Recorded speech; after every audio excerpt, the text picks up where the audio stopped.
Alors, bienvenue à vous toutes et tous pour cette nouvelle édition de notre cycle de conférences Patrimeta. Aujourd'hui, on va s'intéresser aux fonds d'infrastructure. Alors, on a intitulé la conférence très modestement des actifs réels pour des enjeux réels, maîtriser les fonds d'infrastructure durables. Donc, bon, comme vous le savez, les infrastructures durables ne sont plus un sujet de niche depuis bien longtemps maintenant. Elles sont devenues un réel pilier de la transition énergétique et un levier d'allocation de plus en plus utilisé par les conseillers en gestion de patrimoine. Alors, dans un environnement où la volatilité reste bien évidemment forte et où les clients cherchent du concret, investir dans des actifs réels qui transforment l'économie prend tout son sens. Alors, on a un objectif assez simple pour cette conférence. D'abord, vous donner des clés pour comprendre, sélectionner et intégrer intelligemment les fonds d'infrastructure durables dans vos allocations. Alors, pour ce faire, on a la chance d'avoir Jean-Olivier Housset, qui est le dirigeant fondateur du Centre du patrimoine, qui nous fait la joie de bien vouloir animer ce débat. Et il sera entouré avec deux de ses invités. On a en la personne de Gilles Langaigne, qui est le managing partner chez Infranity, qui est une société de gestion du groupe Generali Investment, et Julien Comte, qui est le Investor Relations et directeur chez Infranity, qui est aussi chez Generali Investment. Bonjour à vous tous, merci pour votre présence, et Jean-Olivier, je vous laisse la main pour animer ce débat. Merci Pascal. Alors bonjour à toutes et tous et merci de nous rejoindre pour cette conférence qui va être donc dédiée aux infrastructures durables, donc un sujet qui est de plus en plus important dans les allocations patrimoniales de nos clients. Dans un environnement, c'est vrai, de plus en plus complexe, comme l'a expliqué Pascal, où les investisseurs recherchent à la fois de la visibilité, de la résilience et du sens. Les infrastructures durables commencent à vraiment s'imposer comme une classe d'actifs incontournable, capable de répondre à des besoins réels. Alors, on retrouve bien sûr la transition énergétique, la mobilité, la digitalisation, la gestion de l'eau, et on pourrait citer beaucoup d'autres choses, autant de thématiques qui transforment l'économie et ouvrent des opportunités d'investissement à long terme, voire à très long terme. L'objectif de ce webinaire, il est simple, comprendre comment cette classe d'actifs fonctionne, comment elle se sélectionne et comment on peut l'intégrer concrètement dans le conseil patrimonial et dans une allocation pour les clients au quotidien. Pour cela, donc, j'ai le plaisir aujourd'hui d'accueillir deux représentants de Infranity, du groupe Generali Investment. Donc, Gilles Langaigne, qui nous apportera donc sa vision stratégique et son expertise du marché, et Julien Comte, qui nous aidera à traduire ces enjeux en pratiques concrètes pour les CGP. Alors, nous allons parcourir ensemble les fondamentaux du marché, la philosophie d'investissement, les caractéristiques du fonds ou des fonds, plus globalement, et la thématique dans son ensemble. Bien sûr, toutes les clés pour qu'on puisse en parler aux clients. Alors, je vous propose de démarrer de suite. Gilles, est-ce que vous pouvez nous présenter votre société de gestion et le positionnement spécifique des infrastructures durables dans une allocation? Avec plaisir. Bonjour à tous, ravi d'être avec vous cet après-midi. Alors, Infranity, c'est une société de gestion qui est spécialisée dans l'investissement en infrastructure. On est affilié au groupe Generali. Alors, on investit à la fois en dette et en equity dans les marchés privés, dans la classe d'actifs d'infrastructure. Sur la partie dette, on est positionné sur tout, je dirais, le spectre, investment grade, sub-investment grade, donc dette à plus haut rendement. Et sur la partie equity, on a un focus sur le segment mid-market Core Plus en Europe. Aujourd'hui, on gère 13 milliards d'encours, environ 13 milliards d'encours, pour le compte d'investisseurs institutionnels et également d'investisseurs privés. On a plus de 75 professionnels présents à travers nos bureaux de Paris, Londres et New York. La société a été créée il y a à peu près 8 ans. Et aujourd'hui, on est un des leaders de l'investissement en infrastructure en Europe. Et d'ailleurs, à l'échelle globale, par exemple, notre pratique investissement en dette d'infrastructure est 5e mondiale. Donc, on a aussi voilà, une envergure un peu plus large que l'Europe. Alors, au-delà des chiffres, qu'est-ce qui distingue Infranity? Je pense que c'est vraiment son modèle et ses convictions. D'abord, le partenariat puissant avec Generali, avec un assureur qui apporte un très très fort alignement d'intérêts dans les stratégies d'investissement que l'on lance sur cette classe d'actifs, puisque Generali apporte des capitaux avec l'intérêt que ça nous met très vite à l'échelle, que ça nous donne de la taille et que ça donne beaucoup de visibilité ensuite aux investisseurs qui nous rejoignent, qu'ils soient institutionnels ou privés dans ces stratégies. Tout en ayant une grande spécialisation et une indépendance de gestion. Infranity a une vraie indépendance de gestion et est complètement spécialisée sur sa classe d'actifs. L'autre élément assez fort d'Infranity, c'est la volonté dès le départ de développer une offre globale. Et donc, comme vous voyez, on investit sur toute la structure de capital. Et donc, on voulait proposer à nos investisseurs des solutions en dette, des solutions en equity en Europe, de façon croissante aux États-Unis. On a ouvert un bureau en Amérique du Nord l'année dernière, parce qu'on pense qu'on est dans un contexte où les relations avec les grands investisseurs se polarisent. On a besoin d'apporter différentes solutions à ces investisseurs et d'entretenir des relations qui vont au-delà d'un seul produit ou d'une seule solution d'investissement. Alors, effectivement, ça, c'est une logique très forte qu'on a appliquée vis-à-vis de notre clientèle institutionnelle. On a également très tôt eu la conviction qu'on avait besoin de mobiliser ou qu'il y avait une opportunité de mobiliser l'épargne privée vers la classe d'actifs pour des raisons en fait assez simples, d'abord financières, pour les mêmes raisons qui motivent les investisseurs institutionnels, c'est-à-dire la décorrélation, la stabilité de la classe d'actifs, la résilience, les cash flows de long terme qui permettent d'investir à long terme, de préparer, évidemment ça fonctionne bien pour de l'épargne long terme, pour de l'épargne retraite. Donner du sens à son épargne, parce que clairement, on est sur des actifs réels, tangibles, qui donnent du sens à son épargne. Et donc ça, c'est aussi un moteur très fort du développement d'Infranity. Donc voilà, ce qui nous distingue et ce qui fait aujourd'hui les moteurs les plus puissants, c'est-à-dire ce partenariat avec un assureur de premier plan, cette spécialisation, cette offre globale, et puis le développement d'une clientèle à la fois institutionnelle et d'investisseurs privés. Merci pour cette belle introduction. Alors justement, Gilles, comment vous définiriez aujourd'hui les infrastructures durables? Comment en fait on peut, ce segment, comment s'inscrit-il dans un univers qui est plus large, qui est celui des actifs non cotés, puisque ça fait partie, c'est un segment en tous les cas des actifs non cotés. Quels sont selon vous les grands moteurs de croissance qui soutiennent cette classe d'actifs et pourquoi aujourd'hui il y a un avenir, on va dire, assez intéressant sur la gamme des infrastructures?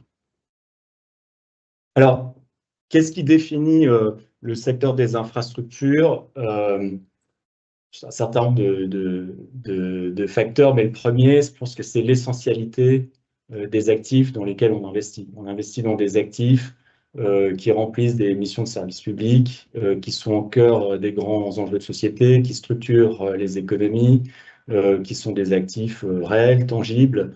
Et donc ça, c'est vraiment ce qui fait le cœur de la classe d'actifs. Alors concrètement, qu'est-ce qu'on entend par infrastructure durable? Je pense que d'abord, ça passe par des convictions sectorielles qui sont fortes. Donc, par exemple, chez Infranity, notre portefeuille, à l'échelle de notre portefeuille, on doit être investi à hauteur de 60% dans la transition énergétique, la mobilité verte et les services à l'environnement, c'est-à-dire le traitement de l'eau, des déchets, l'économie circulaire. Et puis, il y a une quarantaine de pourcents de notre portefeuille qui s'investit dans la transformation digitale de l'économie et dans les infrastructures sociales, dans le secteur de la santé ou de l'éducation. Donc ça, ce sont les grands secteurs dans lesquels on intervient. Sont des actifs qui doivent s'envisager évidemment sur des durées longues, des durées d'investissement longues, et sont des actifs qui doivent être relativement décorrélés du reste des marchés, en tout cas assez décorrélés des cycles économiques, voire parfois contracycliques. Donc ça, c'est une des caractéristiques aussi assez fortes d'un point de vue financier de la classe d'actifs. Vous voyez, ces secteurs dont je parle, quand on parle d'infrastructure durable, ce n'est pas niche, hein. En réalité, aujourd'hui, c'est la vaste majorité du marché. Quand on regarde ce qui tire le marché aujourd'hui, c'est le secteur de l'énergie avec en premier lieu les énergies renouvelables. C'est évidemment la digitalisation avec, qu'est-ce qu'on entend par digitalisation dans le secteur des infrastructures? C'est essentiellement 3 sous-segments. Les tours télécoms qui transmettent le signal, c'est la fibre qui donne le haut débit dans tous les territoires, et puis ce sont les data centers, évidemment, qui est la grande classe d'actifs qui aujourd'hui grandit la plus vite, avec les tendances de fond que l'on connaît. Donc, ces 2 grands segments, énergie, digitalisation, c'est une grande partie du marché. Et puis vous avez les infrastructures historiques, notamment dans les transports, qui aussi sont une partie importante de nos investissements. On peut les appeler infrastructures plus classiques, mais ces infrastructures, elles aussi, peuvent contribuer au développement durable. Je pense en particulier au ferroviaire, qui est très important par exemple dans notre portefeuille. Ça fait partie des secteurs dans lesquels on s'investit. Et puis, je pense aussi à des actifs qui étaient peut-être neutres il y a quelques années, mais qui deviennent durables avec l'évolution de la mobilité. Et si on pense par exemple au secteur routier, le fait évidemment que le parc automobile devient de façon croissante électrique, l'installation de bornes de recharge sont des opportunités quelque part d'aider à la transition de ces infrastructures classiques. Alors, vous avez déjà en partie répondu, mais ce qui serait intéressant, c'est de se dire, infrastructure durable d'un côté, comment elle se distingue donc des infrastructures traditionnelles, vous l'avez expliqué d'un point de vue macro. Là, ce qui serait intéressant, c'est de parler en termes de risque, de performance et d'impact. C'est-à-dire que concrètement, qu'est-ce qu'on peut attendre de plus? Est-ce qu'il y a une prime complémentaire ou pas par rapport aux infrastructures traditionnelles, ou alors c'est plutôt la partie impact qu'on va aller vraiment chercher sur les infrastructures durables? Les infrastructures durables, quelque part, elles se distinguent par leur côté, ce qu'on appelle future-proof, c'est-à-dire que ce sont des infrastructures dans lesquelles on investit et qui seront essentielles dans 20 ans, dans 30 ans. Donc ça, c'est déjà une définition assez simple, assez puriste de la durabilité. Donc effectivement, on voit bien pourquoi un actif d'énergie renouvelable sera pertinent dans plusieurs années. On peut se poser la question à plus ou moins long terme d'un pipeline de gaz, effectivement, à l'échelle de l'Europe. Donc, assez vite, on se rend compte que les échelles de temps déjà mettent à l'épreuve ou sont un test de durabilité.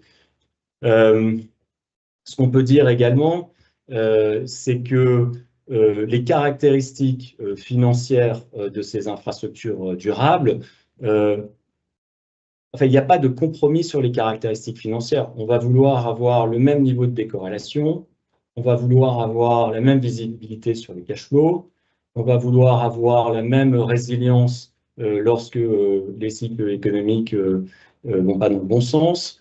Donc tout ça reste des caractéristiques qui sont fondamentales. On ne prend pas plus de risques en investissant dans des infrastructures durables. Probablement, on en prend moins parce qu'on a de la visibilité, encore une fois, sur le futur à moyen et plus long terme de l'actif dans lequel on investit.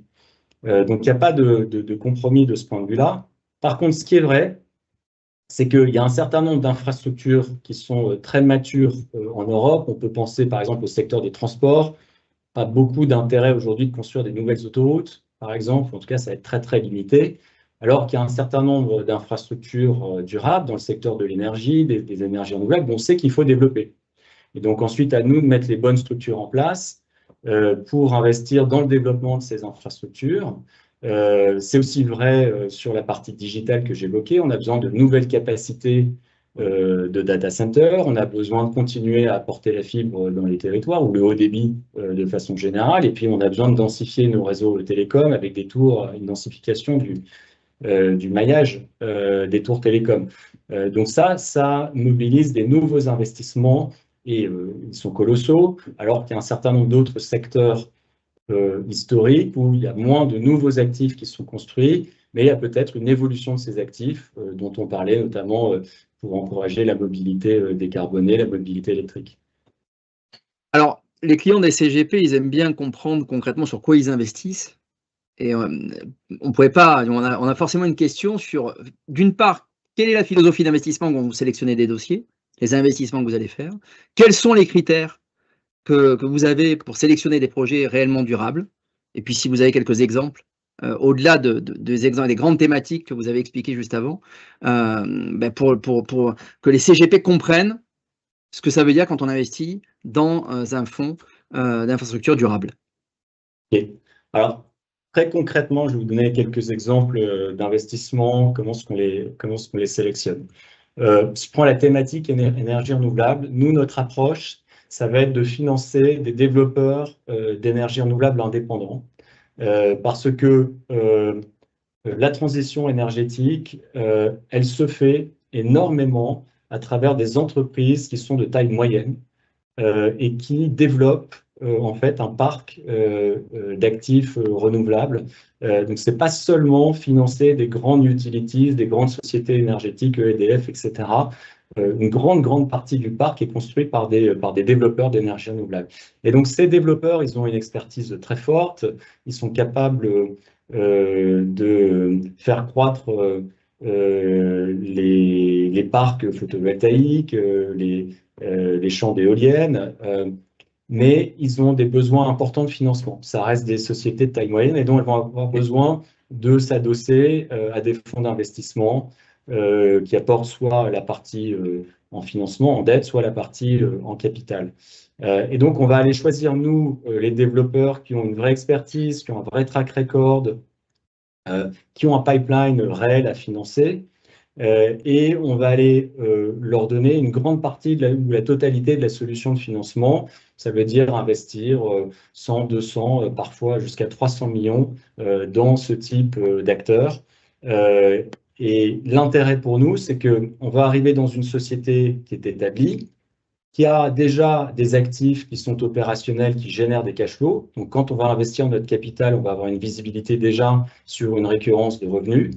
Et puis, on va aussi profiter du potentiel de croissance de ces sociétés pour créer de la valeur. Et donc, on va leur apporter et les accompagner avec des fonds de financement continus au fur et à mesure qu'elles développent leur base d'actifs. Et donc, ça nous permet d'avoir à la fois un investissement assez dérisqué parce que dès le départ, on a une visibilité très forte sur des cash flows et en même temps de participer à la création de valeur.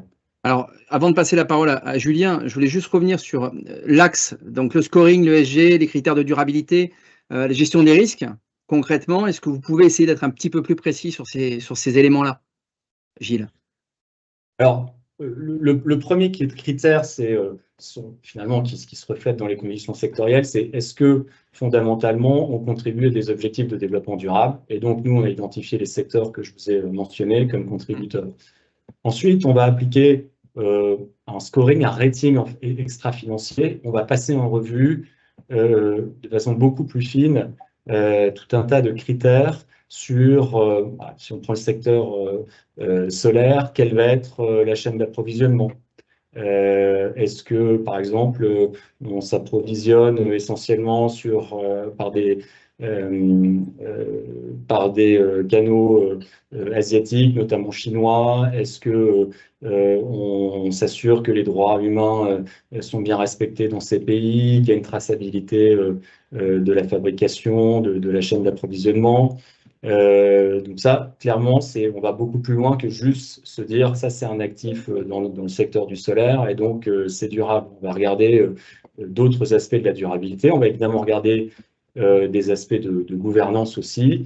On est très pointu sur l'éthique des affaires, donc s'assurer qu'il y ait des politiques anticorruption, s'assurer qu'on a une gouvernance qui soit très solide dans ces sociétés. Et puis, dans d'autres secteurs, on va aussi regarder évidemment la trajectoire climat. Donc, au-delà des enjeux sociaux et de gouvernance, sur les secteurs qui ne contribuent pas directement à la transition énergétique, on va regarder les trajectoires climat, surtout quand le secteur est énergivore. Et là, je pense notamment aux infrastructures digitales ou aux data centers. On va chercher à travailler avec des acteurs qui s'engagent sur la décarbonation, et jusqu'à aller à s'engager sur des trajectoires net zéro.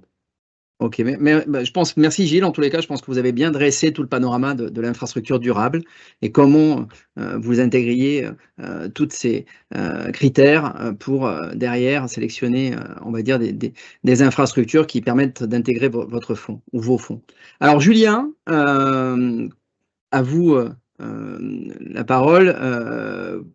Est-ce que vous pouvez nous donner donc des types de projets, même si ça rejoint un peu la question qu'on a posée à Gilles juste avant, et surtout illustrer concrètement votre approche par des exemples concrets?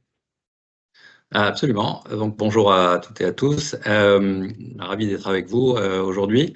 Alors, oui, alors concrètement, donc vous l'avez compris, nous, chez Infranity, on finance des infrastructures durables qui sont très opérationnelles, c'est-à-dire qu'elles sont très ancrées dans l'économie réelle. Et puis, elles sont, comme Gilles l'a évoqué, elles sont directement liées aux grands enjeux de la transition énergétique, environnementale et digitale. Et notre approche, en fait, elle consiste vraiment à identifier et sélectionner des actifs qui sont vraiment essentiels, qui sont établis, qui génèrent des revenus vraiment sécurisés, la plupart indexés sur l'inflation, avec des marges solides. Donc, on parle à ce moment-là d'actifs brownfield, dans notre jargon, d'actifs établis, mais c'est aussi des actifs qui ont un potentiel de création de valeur, et notamment au travers d'une logique de partenariat avec le management qui reste impliqué et investi à nos côtés. Alors, quand on combine ces deux caractéristiques, à la fois la stabilité, je dirais, des revenus, la prévisibilité des revenus et les opportunités de développement, on a ce qu'on appelle des investissements Core Plus. Alors, dans cette stratégie, nous, on est investisseur majoritaire en co-contrôle et on met donc une stratégie de développement active qu'on appelle Buy and Build, donc acheter et construire, pour accompagner justement les équipes dirigeantes et accélérer leur croissance avec un volet évidemment développement durable affirmé. Alors, un premier exemple vraiment emblématique dans la mobilité décarbonée. Alors, on l'a fait dans une société qui s'appelle Transarc. Et Transarc, c'est un opérateur majeur du transport public interurbain en France. Ils opèrent des cars. Et pour vous donner un ordre de grandeur, c'est une société, Transarc, qui dispose à peu près 2000 cars sur 27 départements en France aujourd'hui. Et ça, ils l'ont fait à travers une politique très active de croissance externe sur un marché très atomisé, assez granulaire. Et en l'espace de 10 ans, la société a fait à peu près 15 acquisitions et nous, on l'a racheté l'année dernière et on a accéléré en fait ce processus aussi de croissance externe en apportant du capital. Alors, c'est une société, c'est une infrastructure vraiment essentielle parce qu'elle est au service des collectivités territoriales. Et la société, elle bénéficie en fait de contrats plutôt long terme avec des autorités publiques, des collectivités locales, notamment vous savez, dans les besoins des transports, pour les transports scolaires, notamment pour accompagner les élèves d'un point A à point B, donc dans des lignes régulières tous les jours.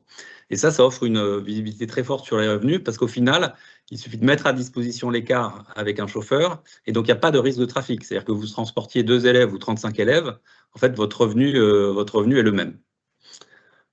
Et par ailleurs, en fait, Transarc développe ou porte un plan très ambitieux de décarbonation de sa flotte, notamment via l'électrification de ses cars, ce qu'on appelle le rétrofitting des véhicules. Et donc, il y a des objectifs sur cette flotte, en fait, de transformation de cette flotte en actifs, en cars électriques d'ici à quelques années. Il y a eu des tests qui ont été faits l'année dernière, très concluants. Donc, voilà, c'est une société qui se développe bien sur cet aspect-là. Alors, un deuxième exemple clé, c'est dans la transformation digitale. Et ça, c'est Ethics Everywhere. Donc, c'est une plateforme française. Elle est basée à Saint-Terblay, dans l'ouest de la France. Et c'est une plateforme européenne de data centers régionaux, avec des sites, avec une quinzaine de sites en France. Et c'est les numéros 1 de ce qu'on appelle la colocation en France pour des data centers décentralisés de proximité. Et il y a une demande très forte aujourd'hui pour ce type d'actifs. Et puis, c'est une infrastructure digitale qu'on a souhaité aussi bas carbone. Donc, ce qu'on apprécie, nous, dans cette société, c'est plusieurs choses. c'est que, c'est l'attention qui est vraiment apportée à l'efficacité énergétique, à l'intégration aussi des énergies renouvelables, puis c'est surtout à cette implantation de proximité, c'est-à-dire qu'elle est très proche des besoins des entreprises régionales. À ce titre, voilà, on parle de Edge Data Center par opposition un peu aux data centers hyperscale qui peuvent être limités ou dédiés en fait à un client Microsoft par exemple. Donc pour nous, ce projet est vraiment, il combine, voilà, je dirais une demande structurelle très forte pour des revenus sécurisés, avec des contrats à moyen long terme, avec une base de clientèle très diversifiée, fidèle, et puis un aspect environnemental qui est vraiment mesurable. Et puis je dirais un troisième et dernier exemple qui est très représentatif de notre ADN en termes d'investissement, c'est dans les énergies renouvelables. C'est une société qui s'appelle Energy Solution Group. Et c'est le premier producteur indépendant d'énergie verte au Benelux. Et ça, c'est un vrai projet au cœur de la transition énergétique. Donc, avec un portefeuille très diversifié d'actifs solaires, d'actifs éoliens, de stockage et d'infrastructures de recharge. Donc, ça sont voilà, vraiment des trois investissements qui illustrent, je dirais, bien notre approche globale. C'est-à-dire des projets où la durabilité est vraiment intrinsèquement liée au modèle économique. Et puis l'impact global est tangible dans la réduction des émissions de CO2, dans les services essentiels qui sont rendus, et sont des actifs vraiment essentiels pour que l'économie puisse tourner.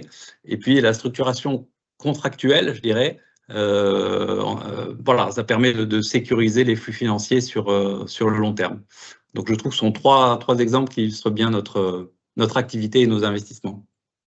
Très intéressant. Alors, avant de parler allocation, est-ce que vous pouvez nous présenter la gamme de fonds infrastructures que vous proposez aujourd'hui de manière généraliste aux investisseurs particuliers par l'intermédiaire donc des CGP, puis nous expliquer donc les principales caractéristiques, entre autres du fonds infrastructure durable, puisqu'on a fait un gros focus sur ce fonds-là aujourd'hui, sur cette thématique-là, sur ce segment-là aujourd'hui, qui constitue donc votre stratégie flagship sur ce segment. Julien. Oui, absolument. Donc, effectivement, avant de parler allocation, je trouve que c'est important de rappeler que nous, chez Infranity, on a progressivement construit en fait une véritable gamme de solutions infrastructures à destination des investisseurs privés, des investisseurs particuliers. Et elle s'appuie en fait sur la taille de notre plateforme globale, comme Gilles le mentionnait en introduction, avec un objectif en fait qui est très clair, c'est ouvrir la classe à cette classe d'actifs qui était quand même historiquement réservée aux institutionnels, l'ouvrir aux particuliers avec la même qualité de gestion. Donc, sur les mêmes équipes qui gèrent les investissements institutionnels ou dans le fonds institutionnel ou pour les privés, ça c'est très important. Mais à la fois en proposant des formats, des enveloppes qui sont adaptés aux contraintes et aux attentes de l'épargne privée. Donc aujourd'hui, cette gamme, elle repose sur, je dirais, 3 piliers complémentaires. Le premier pilier, c'est un fonds LTIF qui est distribué au sein des contrats Generali, qui est un fonds pionnier puisqu'il a été créé en 2020. Donc un des tout premiers fonds créés de cette nature. Et aujourd'hui, il est leader sur son marché. Et il constitue du coup un point d'entrée, je dirais, facilement accessible pour l'investissement en infrastructure durable pour les particuliers. Donc, c'est vraiment un véhicule LTIF evergreen. Evergreen, c'est-à-dire perpétuel. Donc, il n'y a pas de fin de vie en soi. Il est référencé dans les UC et celui-là, il est exclusivement distribué chez Generali en France. Avec voilà, toutes les caractéristiques classiques d'une VL, d'une valeur liquidative tous les 15 jours, et puis un cadre qui est très bien adapté à l'épargne de long terme en assurance vie. Et puis, il investit typiquement un peu dans les actifs que j'ai décrits ou que Gilles a pu décrire de manière globale. C'est des infrastructures essentielles, majoritairement en Europe. Ce fonds-là, il est très équilibré entre la dette et l'equity. Et dans les 3 secteurs renouvelables, énergie renouvelable, mobilité durable, digital, avec des actifs qui génèrent des cash flows avec une forte visibilité. Comme j'ai pu le décrire plus tôt. Donc voilà, donc on a un couple risque-rendement très, je dirais, très conservateur, avec une grande diversification, une grande décorrélation au marché coté, et toujours évidemment dans une optique d'investissement sur le long terme. Donc ça, c'est le premier fonds. Sur la liquidité, volatilité, objectif de performance, est-ce qu'on peut juste balayer ça rapidement ? Oui, alors ce sont des fonds qui ont un objectif de performance et de stabilité, voilà, je veux dire, qui donne en fait, quand on regarde un peu la croissance en fait de la valeur liquidative de ce fonds, vous allez voir une courbe très très stable et qui croît régulièrement. Donc c'est ça qu'on propose en fait aux investisseurs, et avec une volatilité très faible. Et ce qu'on constate nous dans les valeurs liquidatives, hein, c'est que tout au long de ces 5 dernières années, il y a eu quand même beaucoup de facteurs qui ont pu perturber la rentabilité et la performance de certains actifs. Ben là, ce qu'on voit, c'est une stabilité assez significative de la performance, et c'est ça que les clients apprécient. Alors après, on a un deuxième pilier, hein, j'en mentionnais 3. Le deuxième, c'est un fonds de nouvelle génération qui a été lancé en septembre 2025 avec le soutien de Generali, qui a déjà à peu près 100 millions d'euros sous gestion et qui est structuré en fait sous la forme d'un LTIF 2 evergreen, donc perpétuel, et semi-liquide, c'est-à-dire que le fonds fait lui-même sa liquidité. Et c'est un fonds qui est, je vais revenir sur ce point-là, c'est un fonds qui est orienté essentiellement equity core plus, hein, et sur la partie basse du mid-market en Europe, comme on a pu le définir tout à l'heure. Et il est vraiment conçu pour les investisseurs privés, la gestion patrimoniale. Et ce fonds-là, alors il vise des rendements un tout petit peu plus élevés que le premier que j'ai mentionné, parce qu'il a une proportion d'actifs en equity un peu plus significative, à peu près à 75%. Et il y a un système de liquidité, de fenêtre de liquidité trimestrielle qui permet voilà, de répondre à des demandes de remboursement éventuelles de la part des investisseurs privés. Alors ce véhicule-là, il constitue aujourd'hui, je dirais, le cœur de notre offre Private Wealth, gestion privée. Et puis il s'appuie surtout sur on gère à peu près 2 milliards de fonds sous ce type d'actifs, sous cette forme de fonds evergreen. Et donc, on a une réelle expérience pour la gestion de ce type de fonds, tant en unité de compte que hors unité de compte, puisque ce fonds-là, il sera distribué aussi hors unité de compte, donc en CTO, en PEA-PME, pour les banques privées, pour les plateformes de CGP, hein, pour les CGP et des multifamily office en France et à l'étranger. Et donc, ce fonds, en fait, ce qui est intéressant, c'est que tant pour le premier que le deuxième que je viens de mentionner, bah, ce fonds-là, en fait, ces fonds-là, ils co-investissent aux côtés des stratégies institutionnelles phares d'Infranity. Et donc, ça apporte aux particuliers, je dirais, le même niveau d'exigence, le même niveau de discipline et le même niveau de sélection des actifs. Et le troisième pilier, alors il s'adresse à des investisseurs plus avertis. Et on a en fait mis sur pied, on a monté un feeder, c'est un véhicule dédié qui donne accès à notre fonds fermé institutionnel Equity Core Plus, qui investit voilà, dans cette typologie d'actifs. Et ce fonds institutionnel, il est à un stade très avancé, hein, on appelle ça, nous, dans notre jargon, on appelle ça un late primary, c'est-à-dire avec un portefeuille d'actifs performants déjà constitué.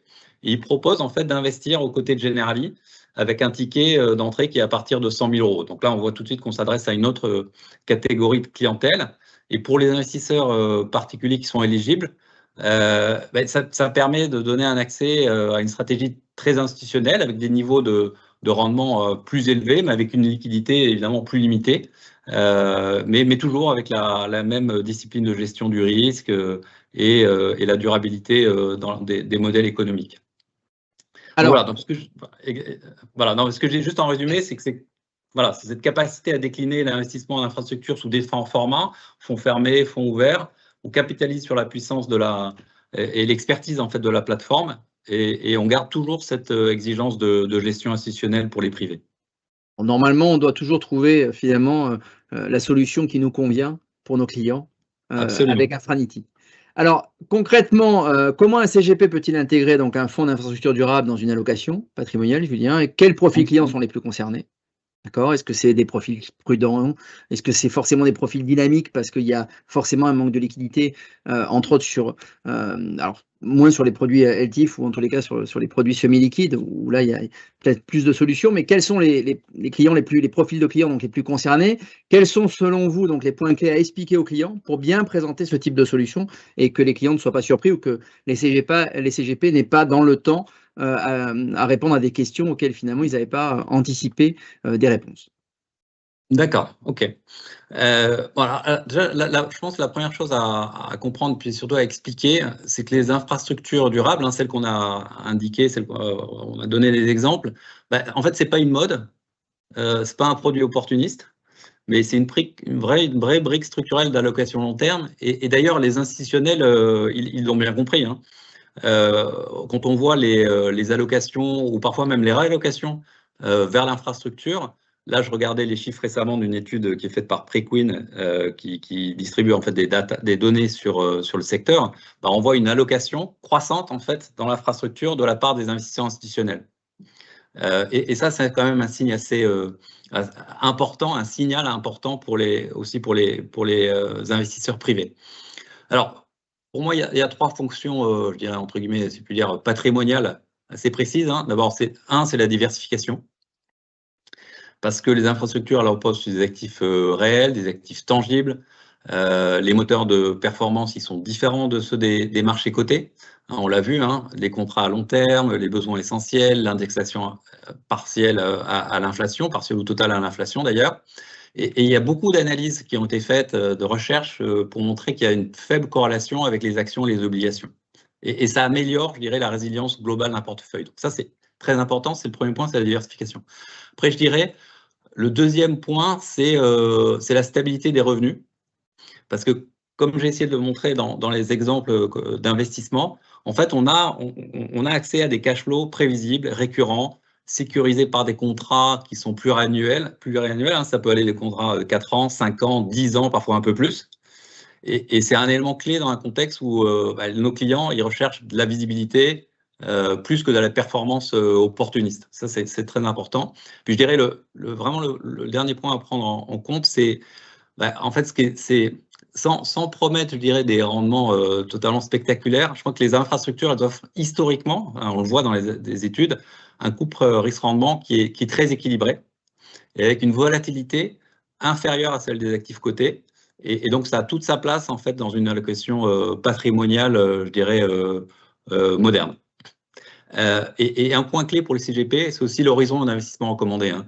Là, on n'est pas sur des fonds où on fait du trading. Les infrastructures durables, on l'a démontré là au cours de cette conférence, c'est qu'elles s'inscrivent clairement dans une logique long terme. Et donc, les investissements des particuliers s'inscrivent aussi dans cette logique de long terme. Donc, les investissements, ils sont conçus pour être détenus dans la durée, pour justement capter toute la visibilité, la prévisibilité des flux et la création de valeur progressive. Donc, pour moi, c'est les éléments essentiels. Alors, pour répondre à votre question aussi, parce qu'il y a multiples questions dans la question, dans l'allocation… En fait, sachant que le temps est compté. D'accord. Alors, rapidement, alors dans l'allocation, la place, elle dépend du profil du client. Ça peut être en allocation satellite pour des clients prudents ou en phase de découverte des actifs non cotés. Mais ça peut être en brique vraiment de cœur de portefeuille pour des clients patrimoniaux qui sont bien diversifiés, mais toujours avec un horizon long, une capacité à accepter une liquidité qui est encadrée. Et ça, c'est les deux possibilités, je dirais, dans les allocations d'actifs. Okay. Et puis, il y a beaucoup de véhicules, hein, vous avez vu, vous l'avez mentionné effectivement aussi, c'est que vous avez l'assurance vie format LTIF, vous pouvez être en PER, vous pouvez être en fonds non cotés en direct en CTO. Donc, il y a vraiment aussi toute une palette de produits aujourd'hui qui sont disponibles pour les CGP et les clients finaux. Merci Julien. Alors Gilles, on arrive un peu au terme de cette conférence. Est-ce que vous pourriez revenir sur les perspectives des prochaines années sur les marchés des infrastructures durables, assez rapidement, notamment en matière de mise sur le marché de nouveaux produits, et comment vous vous préparez à accompagner les CGP dans cette évolution?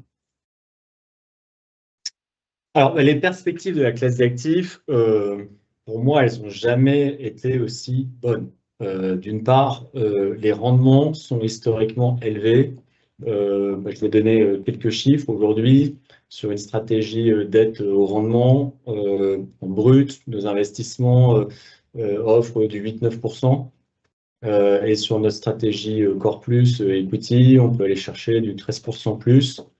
Donc on voit bien que ces rendements aujourd'hui, ils se comparent de façon favorable avec le crédit privé traditionnel, hein, le corporate, ou même des stratégies private equity. On commence à être mid-teens dans les retours, alors que les risques sont beaucoup plus encadrés, on a une protection downside, comme on dit, qui est beaucoup plus forte avec ces actifs d'infrastructure.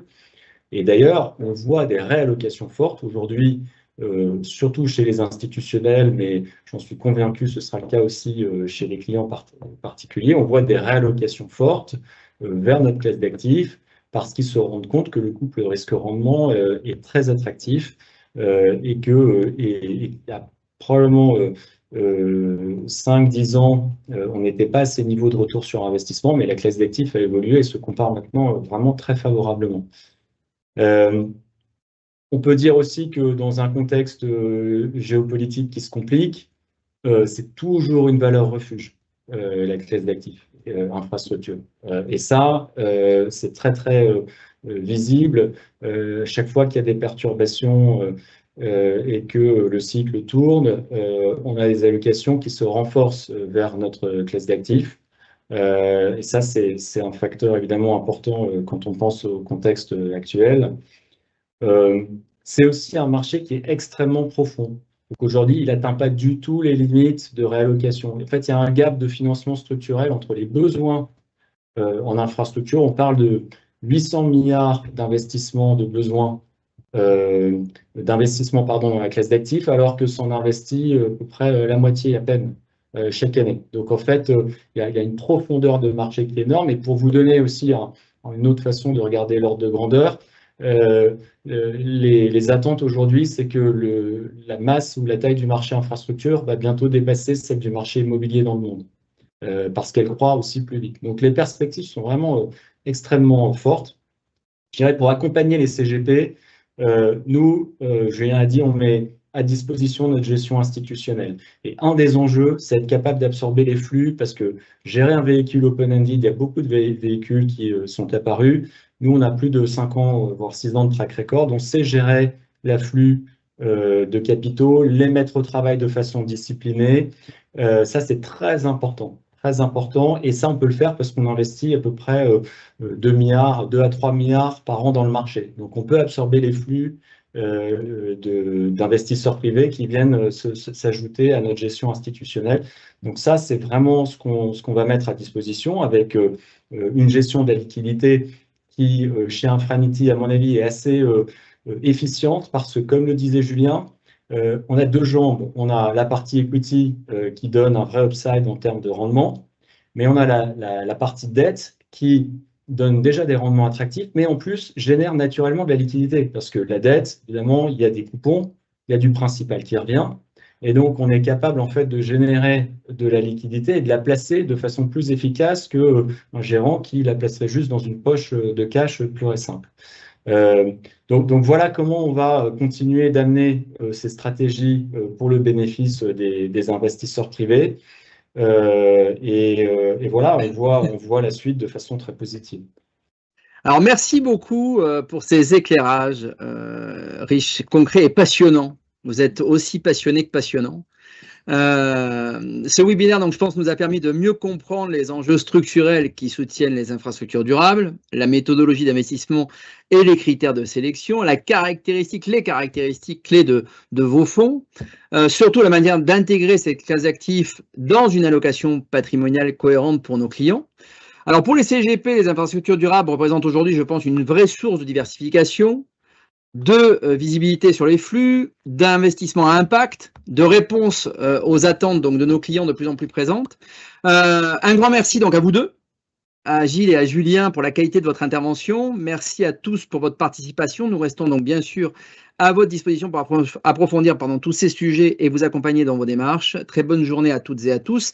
Et je passe la parole à Pascal qui va nous expliquer comment trouver les produits Infranity sur le stand Generali Investment Patrimeta.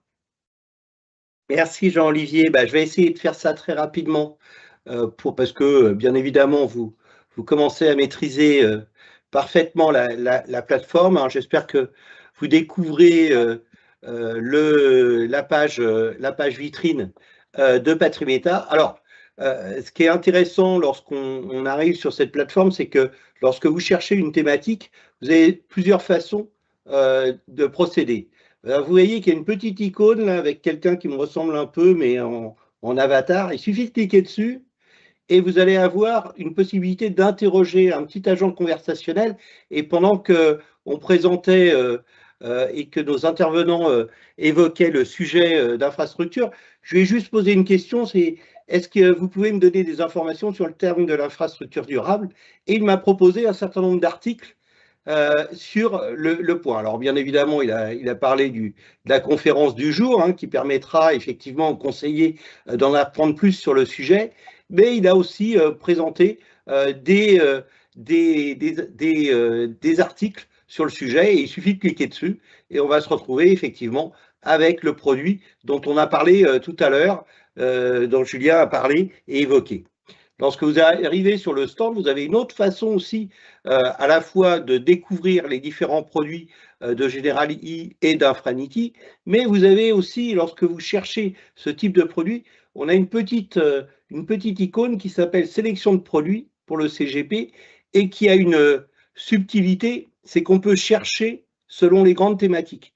Et il suffit de cliquer infrastructure et vous allez retrouver tous les produits qui évoquent ça. Et là, on va retrouver le produit infrastructure durable SLP avec effectivement son investissement. Et si on veut en savoir plus, bah, il suffit effectivement de cliquer et vous allez retrouver un lien qui va vous expliquer clairement le produit. Alors voilà comment on peut faire. Bien évidemment, sur le site de Generali, vous allez retrouver à la fois les blogs, les produits, qui vous sont présentés ici d'une façon assez explicite, et puis toutes les informations, tous les blogs pour en savoir plus sur tous les actifs réels, notamment puisque vous avez un certain nombre d'éléments, ainsi que les événements. Si vous voulez en apprendre encore plus, bah, vous avez les conseillers qui sont à votre disposition, que vous pouvez appeler à quand vous voulez, à la fois via message, mais aussi en visio. Voilà pour cette petite présentation que j'ai fait rapide ce coup-ci pour que effectivement vous retrouviez très rapidement les présentations et les produits qui sont présentés aujourd'hui par Infranity. Voilà Jean-Olivier. Merci Pascal. Alors, est-ce qu'il y a des questions?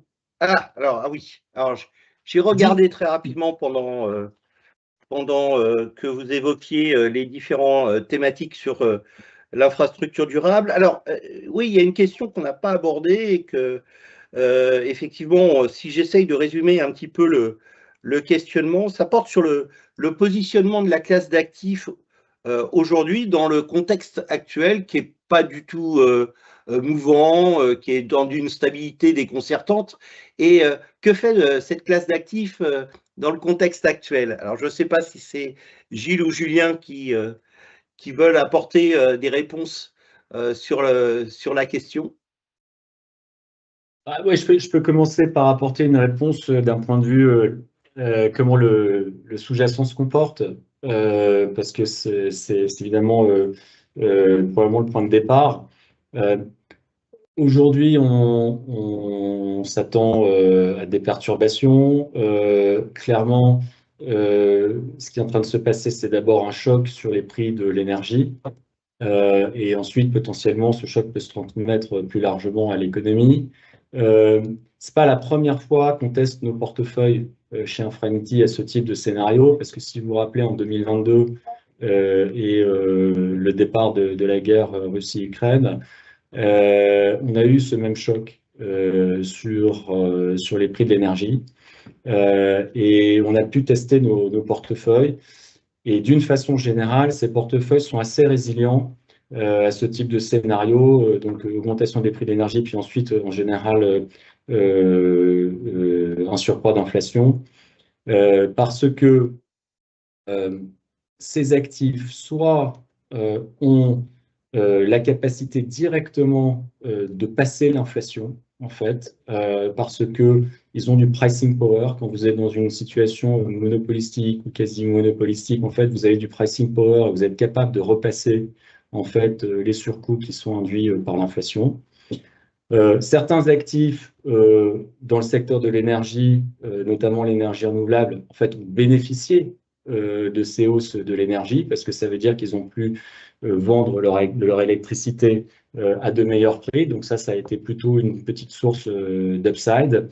Et puis d'autres infrastructures plutôt publiques avec des contrats long terme, type dans le secteur des transports. Je crois, comme l'évoquait Julien un peu plus tôt, eux ont des contrats dont les revenus sont directement indexés à l'inflation contractuellement. Donc, si l'inflation augmente, les revenus augmentent de façon adéquate. Donc ça, c'est vraiment une des caractéristiques défensives de la classe d'actifs dans ce type de scénario. Ouais, et peut-être juste un éclairage sur le côté investisseur, hein, sur les marchés. Nous, ce qu'on voit, hein, c'est un renforcement très clair, vraiment de la conviction des investisseurs institutionnels, hein, en faveur des infrastructures. Hein. On a accès à des graphes, à des stats, etc.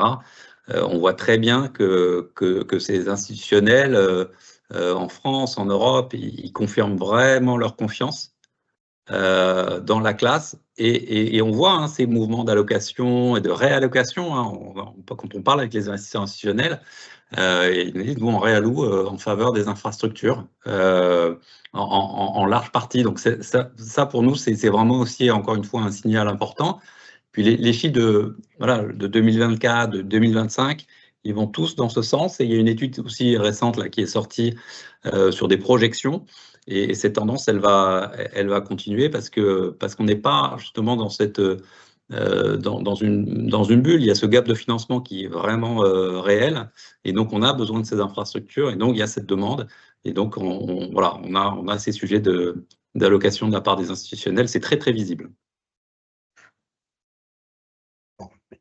Merci beaucoup, Julien, et merci beaucoup, Gilles, pour ces explications. Je pense que vous avez parfaitement répondu aux questionnements de notre audience. Il me reste à vous remercier. Merci, Jean-Olivier, pour avoir animé ce débat sur une thématique que vous connaissez particulièrement bien chez vous. Et puis, à Gilles et à Julien, de nous avoir fait découvrir une classe d'actifs qui mérite d'être largement introduite au sein des allocations, et notamment sur les allocations longues, comme vous l'avez bien précisé.